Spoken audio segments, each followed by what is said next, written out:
Before we continue, please tell us where in the world are you tuning in from? Leo moved through the city like a ghost, a man haunted by the echoes of a life that was no longer his. The city itself was a symphony of indifference, its towering glass structures reflecting a cold, gray sky that mirrored the emptiness in his own heart. He was a janitor, a purveyor of cleanliness in a world that felt perpetually stained. Each night, he would push his cart through the silent, cavernous hallways of a corporate monolith, the squeak of his wheels the only companion in his solitary vigil. He polished floors that reflected a man he no longer recognized, a man whose shoulders were permanently stooped, not from the weight of his cleaning supplies, but from the crushing burden of grief. 2 years. It had been 2 years since the light of his life, his wife Clara, had been extinguished in a sudden, senseless accident. She was a painter, a woman who saw the world in vibrant hues of possibility, and with her gone, Leo's world had been leached of all its color, leaving only shades of gray. He was left with their greatest masterpiece, their 7-year-old daughter, Lily. Lily was the one splash of color that remained, a bright, defiant stroke of yellow in a landscape of charcoal and ash. For her, he endured. For her, he polished floors and cleaned toilets, swallowing his pride along with the meager meals they could afford. He had once been an architect, a dreamer who built castles in the sky. But when Clara died, the blueprints of his own future had been torn to shreds, and he had lost the will to build anything at all. Now, his only project was survival, and his only client was his daughter. This evening was particularly biting, the wind a cruel thief that stole the warmth from their thin coats. Leo held Lily's small hand, her mitten a tiny, warm anchor in the turbulent sea of his existence. They were walking home after he'd picked her up from the after-school program, their path taking them past the city's most opulent restaurants, where well-dressed patrons laughed behind panes of glass, oblivious to the world outside. It was in the shadow of one such establishment that they saw her. An old woman, huddled in a recessed doorway, a figure carved from winter and want. Her face was a roadmap of hardship, each line a story of a difficult mile traveled. Her clothes were little more than patched-together rags, and she trembled, not just from the cold, but from a deep, gnawing hunger that was visible in the hollows of her cheeks. People rushed past, their gazes averted, their hearts sealed shut. A man in a tailored suit, talking loudly on his phone, sneered in her direction as he passed. "Get a job," he muttered, the words like stones thrown at her fragile dignity. The woman flinched, pulling her threadbare shawl tighter around her, making herself smaller, as if hoping to disappear. Leo's heart, a thing he thought had been shattered beyond repair, ached with a sharp, familiar pain. He saw in her the world's casual cruelty, the same random indifference that had taken his Clara. Then, a small voice broke the spell. "Daddy," Lily whispered, her large brown eyes fixed on the old woman. "Why is nobody helping her? Is she invisible?" The question, so simple and so profound, struck Leo with the force of a physical blow. In his own grief, had he too become one of the blind? He looked at his daughter, at her pure, unblemished heart, and he knew what he had to do. In his backpack was their dinner, 2 sandwiches and an apple, carefully packed that morning. It wasn't much, but it was all they had until his next meager paycheck. He knelt down to Lily's level. He said, "No, sweetie. She's not invisible. We see her." He took her hand and they walked over to the doorway. The old woman looked up, her eyes filled with a weary apprehension, expecting another insult, another shove.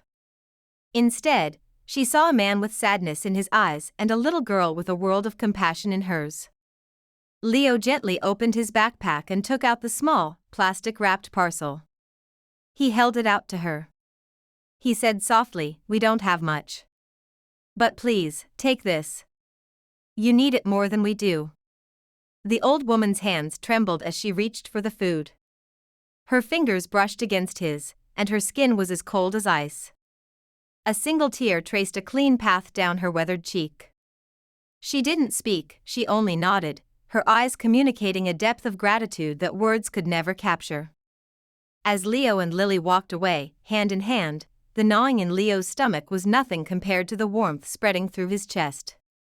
That night, he put a slightly hungrier than usual, but deeply thoughtful, little girl to bed, and for the first time in 2 years, he felt like he was building something again.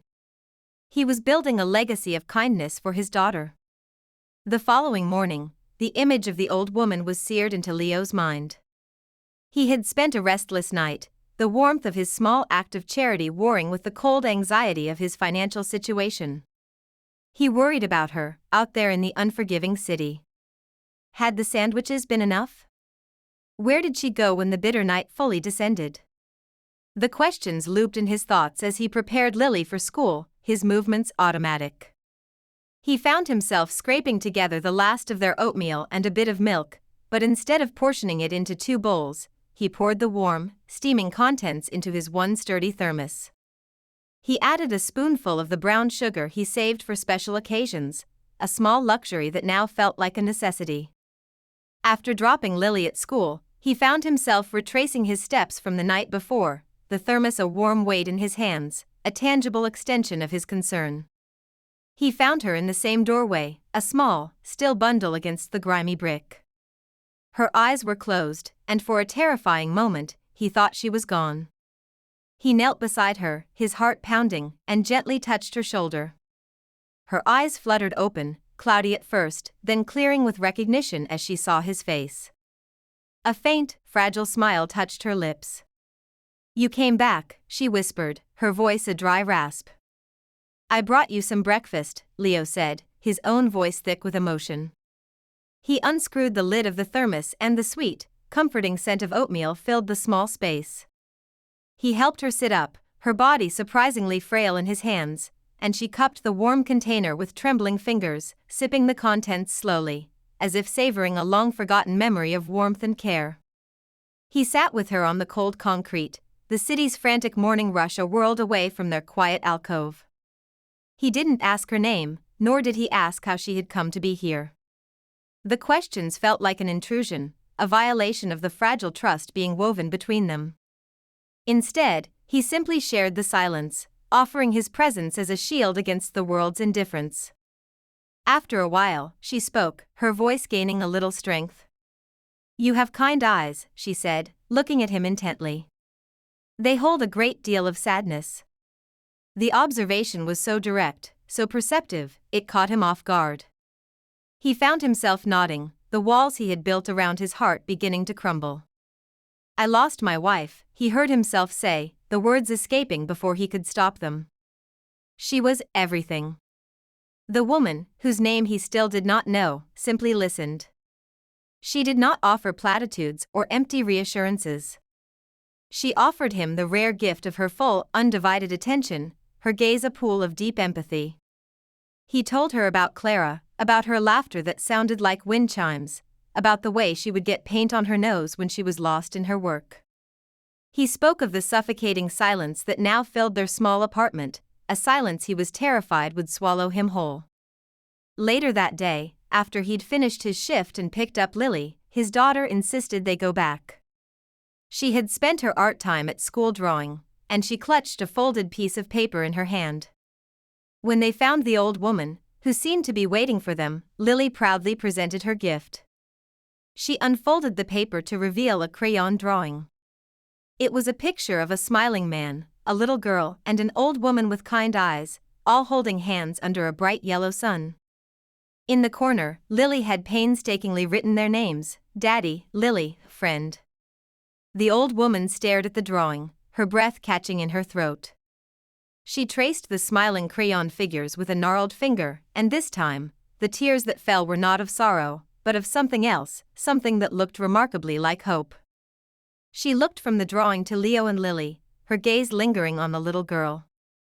"No one has called me friend in a very long time," she said, her voice trembling. "Thank you."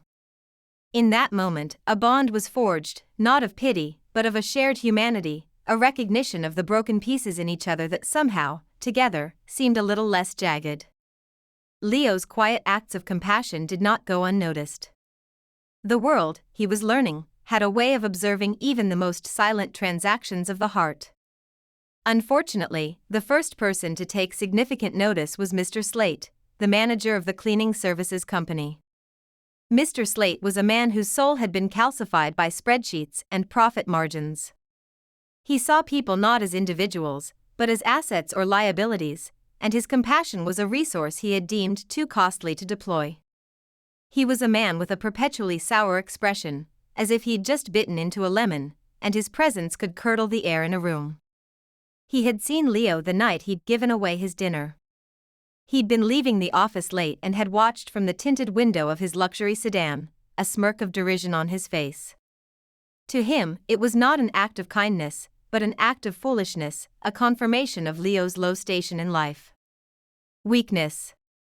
The next day, when Leo arrived at work 5 minutes late, still carrying the faint scent of oatmeal and the lingering warmth of his conversation with the old woman, Mr. Slate was waiting for him by the time clock, his arms crossed, his foot tapping an impatient rhythm on the linoleum floor. 5 minutes late, Leo, he snapped, his voice sharp and grating. Time is money. My money, which you seem to be wasting. Leo's face flushed with a mixture of embarrassment and indignation. I'm sorry, Mr. Slate. There was traffic, and I'd save it, Slate cut him off. I saw you last night, playing savior to that piece of garbage in the doorway. Is that what you were doing? Handing out your life savings one sandwich at a time?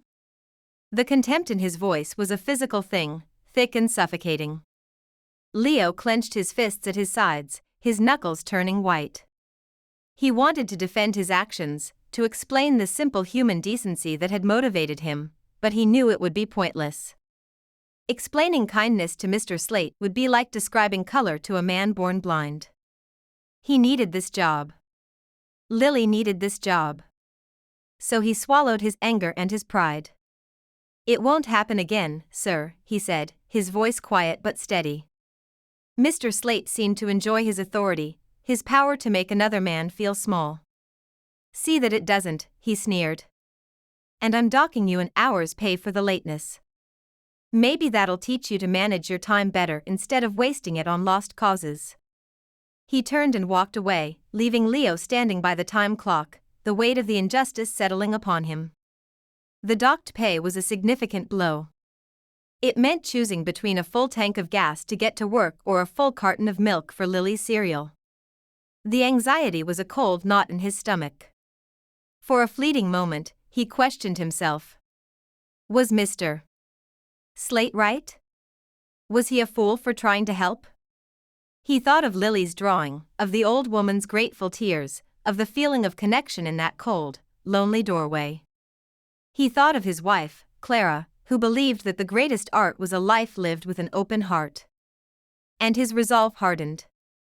The world could be cruel, men like Slate could be heartless, but he would not let them extinguish the small flame of decency he was trying to protect.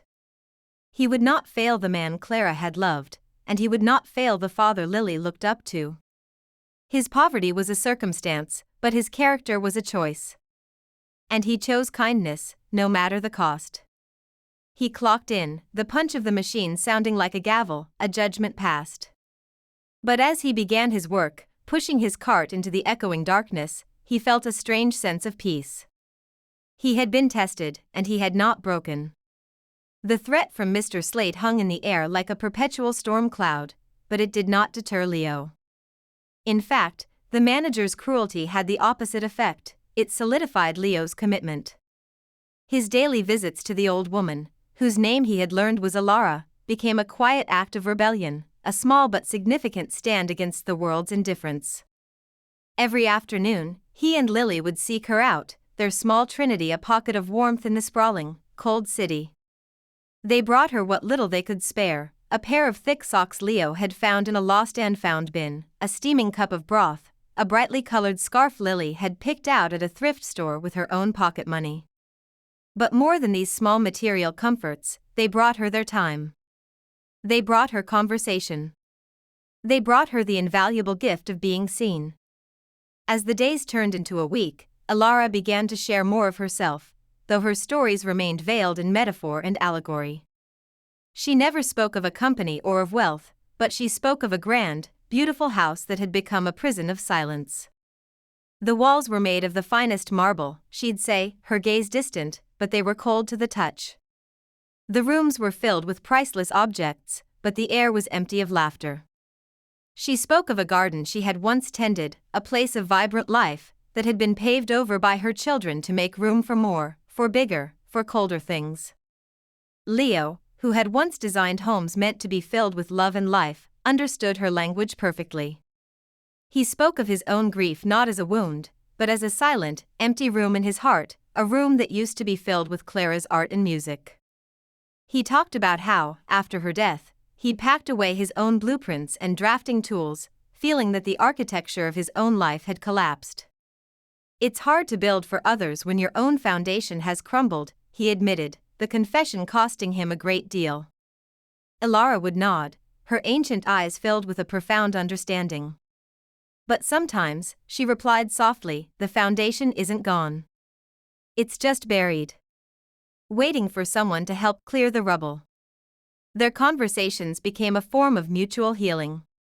In Leo's unwavering integrity and gentle spirit, Elara saw the goodness she had thought long extinct, the antidote to the poison of greed that had infected her own family.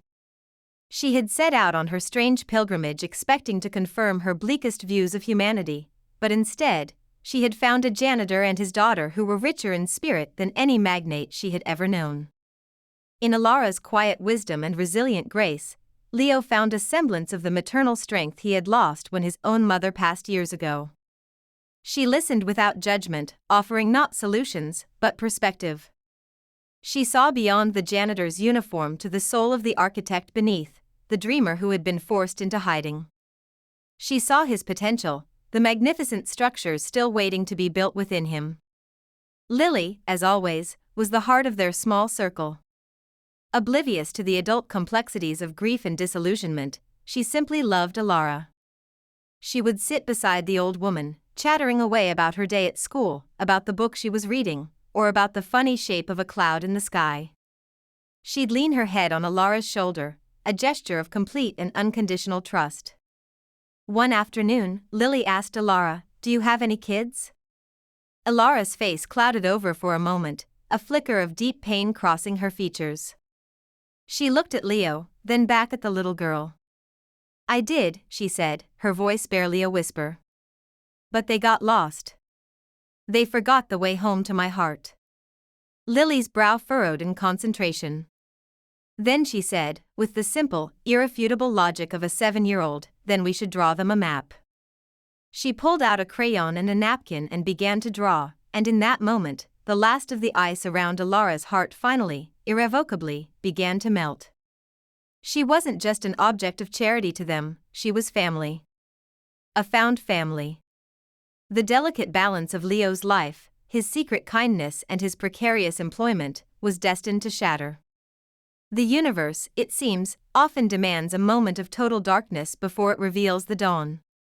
The catalyst for this darkness was, predictably, Mr. Slate. A brutal, unseasonable storm descended upon the city, unleashing a torrent of freezing rain that turned the streets into slick, treacherous rivers. The wind howled with a mournful fury, rattling window panes and tearing at the very fabric of the city. Leo, beginning his nightly shift, was sick with worry for Elara. He knew she had no adequate shelter, no real protection against such a vicious onslaught. The thought of her, alone and shivering in a flooded doorway, was unbearable. He found himself constantly glancing towards the glass entrance of the office building, peering into the tempestuous night. Around midnight, he saw her. A pathetic, drenched figure, struggling against the gale-force winds, her thin shawl plastered to her frail frame. She stumbled, nearly falling, before reaching the relative shelter of the building's overhang. She huddled there, shivering violently, her face pale and her lips tinged with blue. Leo's heart broke. He looked around. The lobby was empty, the security guard on his break. Mr. Slate was gone for the night. In that moment, company policy and the fear of losing his job seemed utterly meaningless compared to the immediate, desperate need of another human being. He made a decision. He hurried to the entrance and swung the heavy glass door open. "Elara," he urged, his voice full of concern. "Come inside. Just for a little while. To get warm." Gratitude and relief washed over her face as he helped her into the warmth of the brightly lit lobby. He sat her down on one of the plush visitor couches, a piece of furniture she was, under normal circumstances, not even worthy of looking at, and rushed to the staff break room. He returned with a thick blanket from the emergency kit and a steaming mug of hot tea. As she wrapped her trembling hands around the mug, a little bit of color returned to her cheeks. She looked up at him, her eyes shining with unshed tears. "You are risking everything for me," she whispered. Leo simply shook his head. "Some things are more important than a job," he said, his voice firm. He knew he was right. He was teaching his daughter that compassion was not a conditional clause, but a categorical imperative. What he didn't know was that Mr. Slate, having forgotten his briefcase, had just pulled his car back into the underground garage. He stormed into the lobby, his face already a mask of irritation, and stopped dead. His eyes narrowed, first at the puddle of water on his pristine marble floor, then at the sight of the street trash sitting on his expensive leather couch, and finally, his venomous gaze landed on Leo. The air crackled with a dreadful, silent tension. "What is the meaning of this?" Slate's voice was deceptively quiet, a low hiss that promised a venomous strike.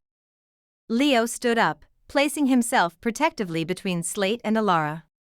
"She was freezing, Mr. Slate. It's a storm out there. I was just letting her warm up for a minute." Mr. Slate let out a short, ugly laugh that held no humor. "Letting her warm up? In my lobby? On my furniture? Are you insane?" He strode forward, his face contorted with rage. He pointed a trembling finger at Leo. "I warned you, didn't I? I told you to stop wasting your time with this filth."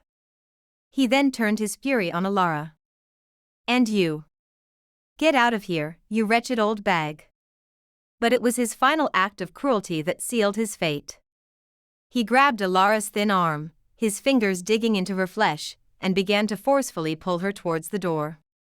"Get out," he screamed, his voice echoing in the vast, empty lobby.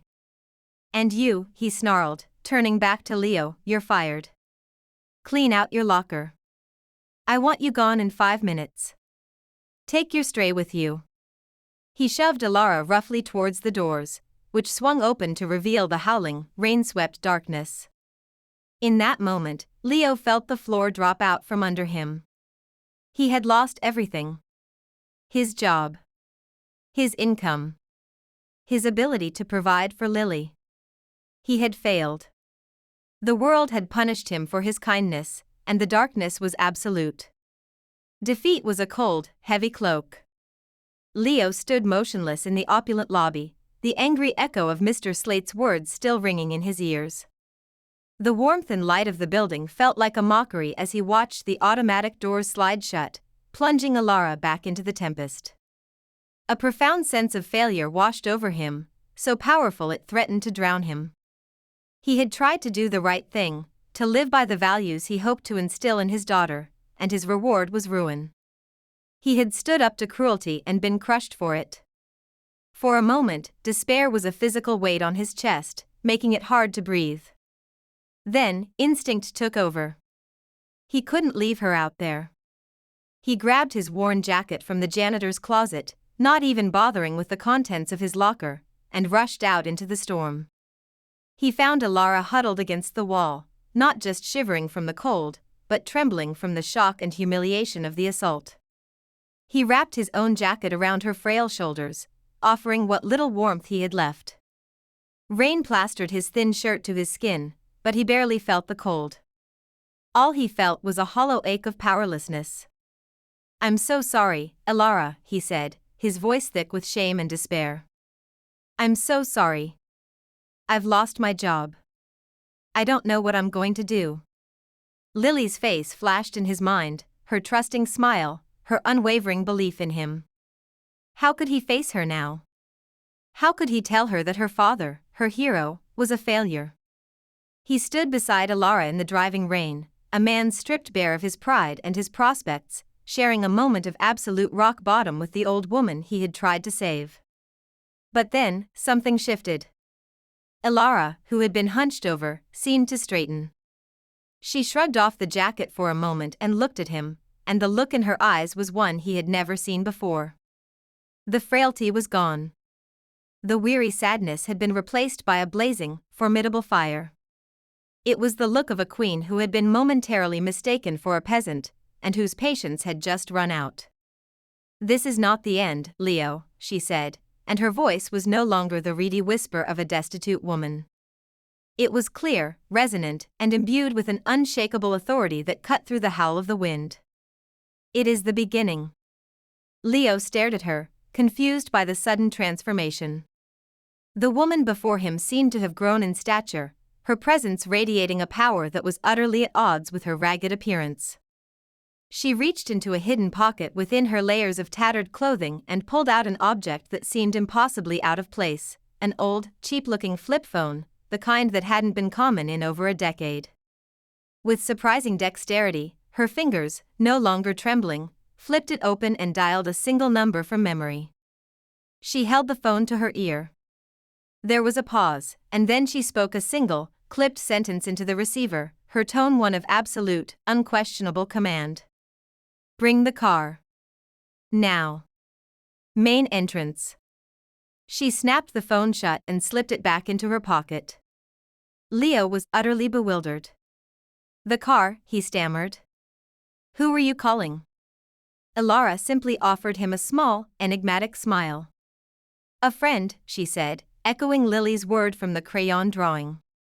They waited in the pouring rain, the silence between them now charged with a strange, electric anticipation. Leo's mind reeled. Who was this woman? What was happening? Less than 2 minutes later, his questions were answered in the most stunning way imaginable. A pair of brilliant, piercing headlights cut through the sheet of rain. A vehicle emerged from the darkness, a machine so sleek, so black, so impossibly elegant that it seemed to absorb the very light around it. It was a Rolls-Royce Phantom, a chariot of the gods gliding to a silent, perfect halt directly in front of them. The driver's door opened and a man in a crisp, black chauffeur's uniform emerged, holding a large black umbrella. He moved with an unhurried, practiced grace, walking around the car and opening the rear passenger door. He stood at attention, bowing his head slightly towards Elara. "Welcome back, madam," he said, his voice a model of deference and respect. The world tilted on its axis for Leo. He stared from the uniformed chauffeur to the palatial car, and then to the old woman in rags he had just tried to shelter. Nothing made sense. Elara turned to Leo, her expression softening as she saw the utter shock and confusion on his face. The fiery authority in her eyes gentled into the familiar, kind warmth he had come to know, but it now held a new depth, a new dimension he was only just beginning to comprehend. The rain continued to fall, but under the chauffeur's large umbrella, they stood in a small, dry bubble of unreality. "Please, Leo," she said, her voice gentle but firm, gesturing toward the open door of the Rolls-Royce. "You and Lily. Get in." It wasn't a question or a suggestion, it was a soft command, an invitation he felt compelled to obey.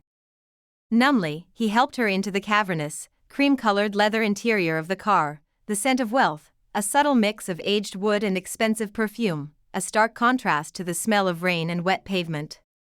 He slid in after her, and the chauffeur closed the door behind them, sealing them in a world of profound silence and unimaginable luxury. The roar of the storm was instantly reduced to a distant, muted hum. Leo looked around the car's interior, his janitor's eyes instinctively noting the flawless craftsmanship, the polished burr walnut trim, the starlit ceiling. It was a world away from his rusty 10-year-old sedan. It was a world away from everything he had ever known. He turned to Elara, his mind a whirlwind of questions. She was watching him, a sad, knowing smile on her face. She reached up and pulled back the damp, matted hood of her shawl. Then, she began to unbutton the ragged layers of her outer clothing. Underneath the grimy, patched coat was another coat, and under that, a simple but clean dress. The transformation was breathtaking. As she shed the costume of poverty, she shed the persona of the frail, beaten-down victim. The woman who emerged was elegant, poised, and radiated an aura of quiet, immense power. Her face, now clean and properly lit by the soft interior lights of the car, was still lined with age, but the lines no longer spoke of hardship, they spoke of wisdom, experience, and a life lived on a scale he could barely imagine. "My name is not just Ilara," she said, her voice filling the silent car. "My full name is Ilara Vance." The name meant nothing to Leo at first. It was just a name. I don't understand," he stammered, feeling completely out of his depth. Ilara took a deep breath, her gaze turning to the rain-streaked window. "Vance Industries," she said softly. "Perhaps you've heard of it?" Leo's blood ran cold. Vance Industries wasn't just a company, it was an empire. A global conglomerate with interests in technology, real estate, pharmaceuticals. Its logo was emblazoned on the very building he had just been fired from. They owned half the city, it seemed. Ilara Vance was its reclusive, almost mythical matriarch, the widow of its founder. She was a billionaire, a figure spoken of in hushed, reverent tones in the financial pages he sometimes used to wipe up spills. "You," he whispered, the word catching in his throat. Yes," she finished for him. She then began to tell her story, her voice a low, steady current of pain and disillusionment. She spoke of her husband's death, and how her children, who had been raised in the lap of luxury, had revealed their true natures. They were not grieving a father, they were circling his fortune like vultures. They saw her not as their mother, but as an obstacle, an old woman clinging to the power and wealth they felt was rightfully theirs. "They treated me like a relic," she said, a flicker of the old pain in her eyes. "An artifact to be managed until I could be conveniently placed in a museum, or a mausoleum." Disgusted by their avarice, their complete lack of heart, she had started to wonder if they were an anomaly, or if the entire world had become as cold and transactional as they were. So, she had devised a plan. A test. She had vanished from her gilded cage, taking on the disguise of the most invisible person she could imagine, a poor, homeless old woman. "I wanted to see," she explained, her voice trembling slightly. "I wanted to see if anyone would show a glimmer of kindness without any hope of reward. I was starving, Leo. But not for food. I was starving for a single act of genuine human kindness. I walked the streets for weeks, and all I found was contempt, pity, or indifference. My heart grew colder with every passing day. I was about to give up, to return to my prison and admit that my children were right, that the world was just as rotten as they were." She turned to him then, her eyes locking with his, and they were shining with tears. "And then I met you. And your beautiful daughter. You, who had nothing, gave me everything. You gave me your food. You gave me your time. You risked your livelihood for me. You didn't just give me a sandwich, Leo. You gave me back my faith in humanity. You gave me a feast."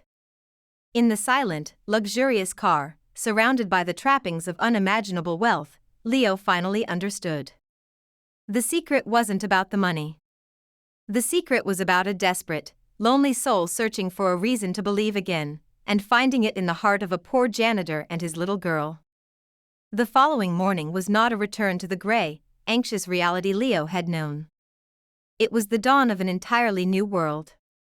Ilara had insisted he and Lily stay the night in a guest suite at her vast, secluded estate, a home that was less a house and more a private park, with rolling green lawns, ancient oak trees, and a sprawling manor that was elegant but, to his surprise, felt warm and lived in.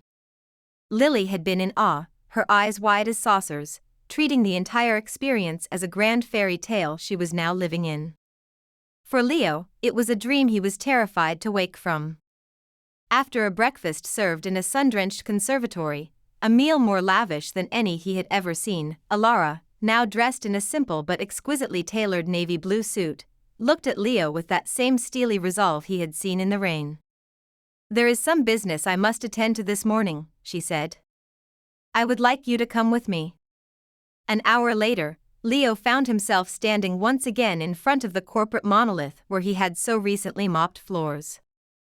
This time, however, he was not entering through the service entrance. He was walking through the main glass doors beside Alara Vance, flanked by two serious-looking men in dark suits who he now understood were her personal security. The atmosphere in the lobby was electric. Word of Alara Vance's presence had spread like wildfire. Executives and office workers alike stopped in their tracks, staring in stunned silence. The air crackled with a mixture of fear and awe. And then, Leo saw him. Mr. Slate, rushing out of his office, his face a comical blend of sycophantic eagerness and utter panic.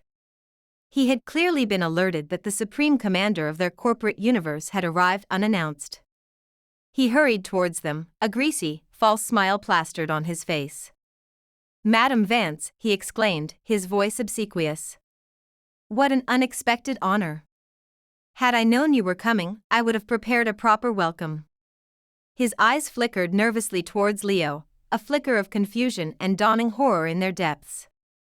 He clearly couldn't compute Leo's presence in this powerful entourage. Alara did not smile. Her face was a mask of cold, regal authority. She stopped directly in front of him, her gaze so sharp and penetrating that Slate physically recoiled. "A proper welcome," she repeated, her voice low and dangerously calm. "Would that involve screaming insults and physically assaulting the elderly? Is that the standard of hospitality at Vance-owned properties, Mr. Slate?" Slate's face went completely white. He started to stammer, his eyes darting around wildly. I don't know what you mean, madam." "Don't you?" Alara's voice dropped even lower, and it carried the chilling weight of absolute power. "Last night, in this very lobby, a man was fired for an act of basic human decency. An old, freezing woman was verbally abused and shoved into a storm. That man," she said, gesturing to Leo, "was showing more character and integrity than I have seen in my own boardroom in a decade. And that old woman was me." A collective gasp rippled through the gathered crowd of onlookers. Mr. Slate looked as though he had been struck by lightning. His mouth opened and closed, but no sound came out. His entire body began to tremble. Alara leaned in closer, her voice a merciless whisper for his ears only, though everyone could see the terror on his face. "You measure a man's worth by his paycheck. You see kindness as a weakness. You find it acceptable to humiliate a man in front of his peers and brutalize the vulnerable because you have a little bit of power. Men like you are a cancer in the heart of my company. You are the poison I have been trying to root out." She then straightened up, her voice ringing out in the silent lobby for all to hear. "Mr. Slate, you are fired. Effective immediately. Clean out your desk. I want you gone in 5 minutes." She paused, letting the words hang in the air, a perfect, brutal echo of his own cruelty from the night before. She then turned her gaze to Leo, a look of profound respect in her eyes. "And security will not be escorting you. This gentleman will," she said, indicating Leo. "I find his judgment to be far more reliable." The poetic justice was swift, absolute, and devastating. As security guards moved to flank a completely broken Mr. Slate, Alara addressed the stunned employees. "Let this be a lesson to all of you. From this day forward, Vance Industries will not just measure profit and loss. We will measure our character. We will measure our compassion. The culture of fear and indifference ends today." After the public dismantling of Mr. Slate, Alara had her chauffeur drive them away from the city center, leaving behind the world of cold glass and colder hearts. They drove for what felt like a long time, the urban landscape giving way to rolling hills and lush countryside. Leo sat in the back of the Rolls-Royce, Lily nestled between him and Alara, happily coloring in a new sketchbook the chauffeur had magically produced for her. Leo himself was still reeling, his mind struggling to process the seismic shifts that had occurred in his life in less than 24 hours. He had witnessed the fall of a petty tyrant and the rise of a benevolent queen. He had been vindicated in the most dramatic way imaginable. But what came next? The question hung in the silent, luxurious space of the car. Finally, they turned onto a private road, passing through an elegant but understated gate, and pulled up in front of the manor house he'd woken up in. This time, as he stepped out, he saw it not as a temporary, dreamlike shelter, but as Alara's home. She led them not into the formal rooms, but through a side door into a large, comfortable study filled with thousands of books, worn leather armchairs, and a large fireplace where a cheerful fire was crackling. On a large mahogany desk, amidst stacks of papers, were photographs. Leo's eyes were drawn to them.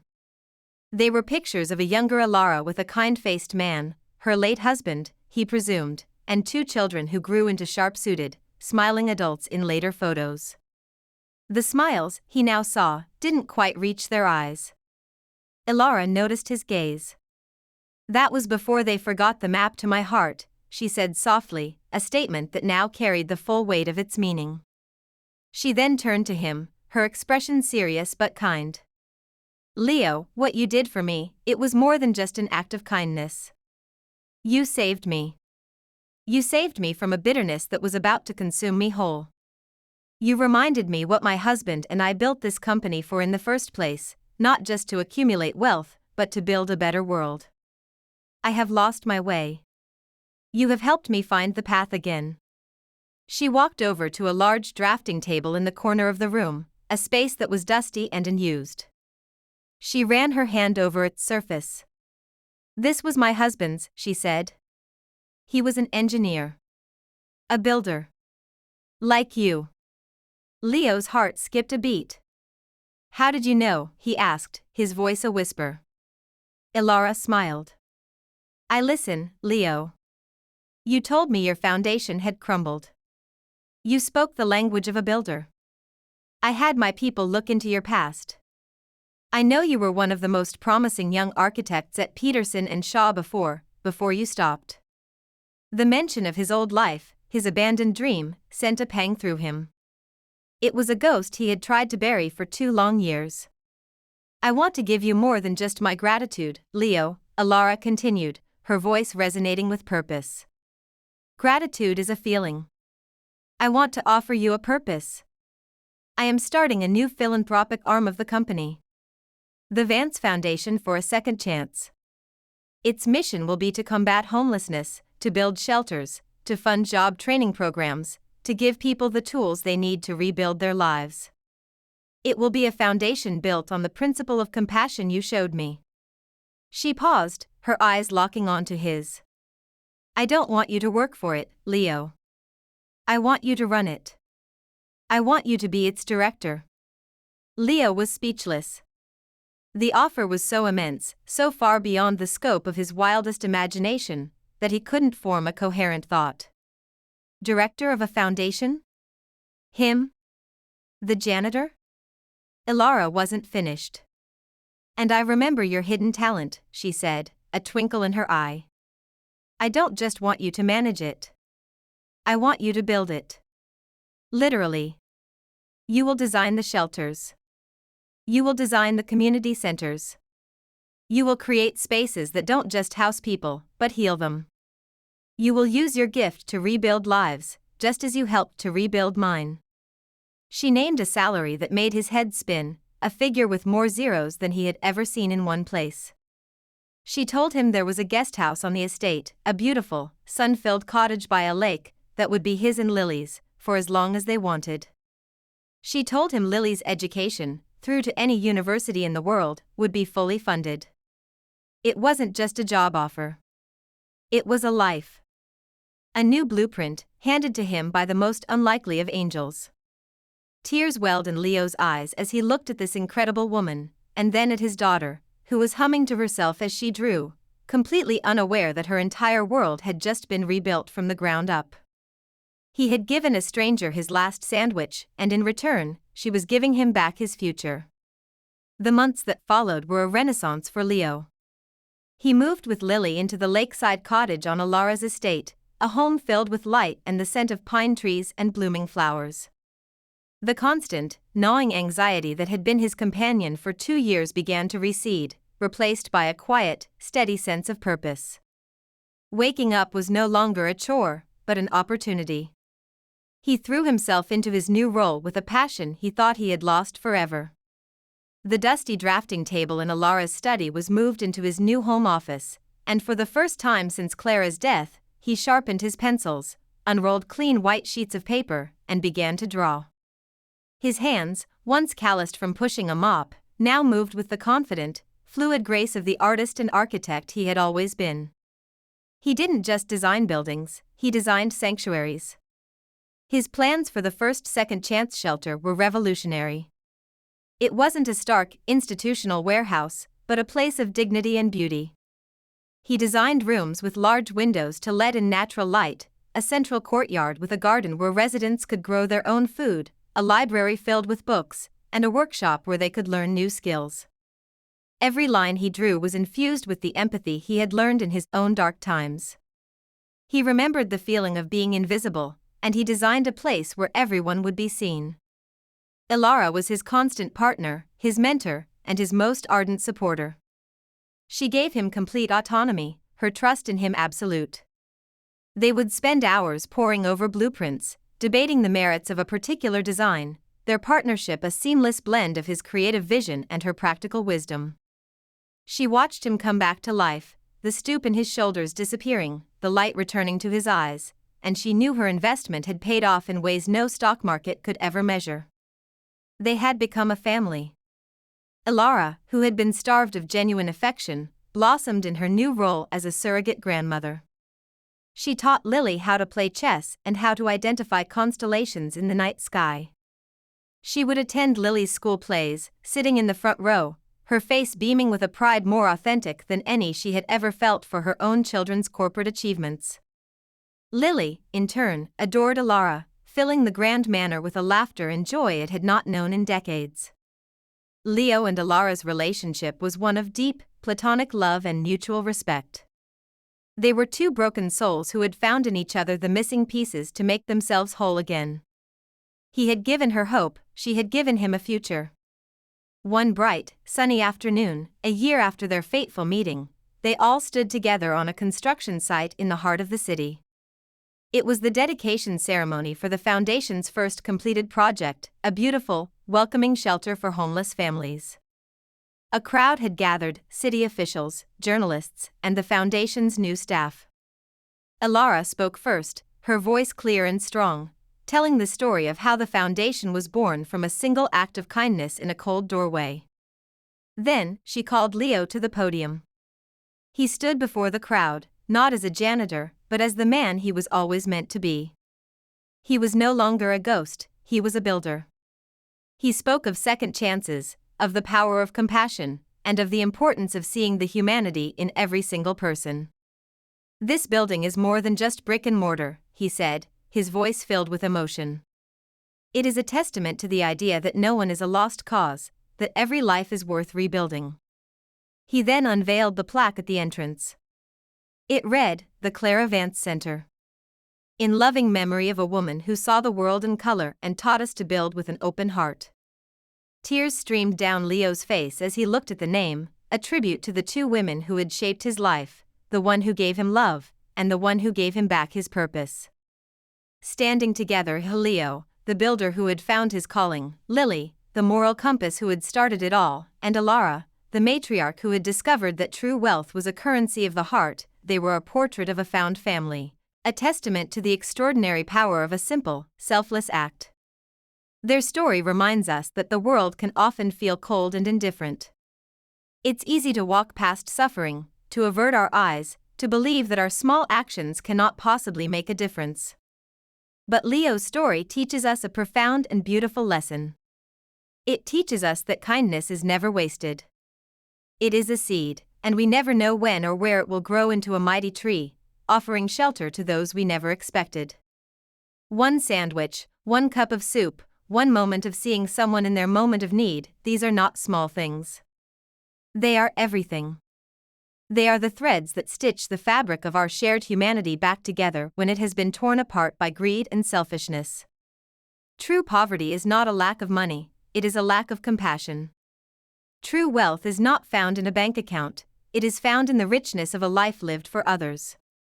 The story of Leo, Lily, and Alara is a powerful reminder that every single one of us has the power to change a life, and in doing so, to change the world. What did this story make you feel? Let us know in the comments below. Your stories and your feelings are what build this community. If this story lifted your soul, please consider subscribing to Soul Lift Stories and sharing this video with someone who needs a reminder that goodness still exists in the world. Click the notification bell so you never miss a story of hope and transformation. Remember, you might just be one act of kindness away from revealing your own secret, the secret of a beautiful, compassionate heart.